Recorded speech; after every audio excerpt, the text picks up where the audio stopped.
গতকাল গোলাকানে কথা ছিল এরপরে এটা নষ্ট হয়েছিল, এটা নষ্ট একটা লাগায় দিয়েছে। এই দুই দিন পরে আবার এটা গেছে নষ্ট হওয়া আমাদের দাবি করে 2 লক্ষ 1,50,000। এভাবে কি আমাদেরকে দেওয়া সম্ভব?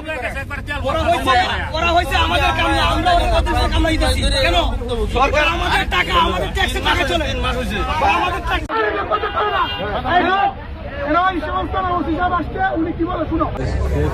নিয়ে অফিসে মানে বসে তাদের সমস্যার কথাগুলো শুনি, কি করছে বলতো। আর আমি তো এটা সমাধান দিতে হবে। আমি হয়তো আপনাদের আইনশৃঙ্খলায় যাতে অবনতি না ঘটে, যে মানুষের যাতে দুর্ভোগ না হয়। আপনার যেমন এটা ভুক্তভোগী, আমিও ভুক্তভোগী, কিংবা আমার থানা অভিযোগ থাকে না, আমরাও পর্যায়ক্রমে সবাই এখন করতে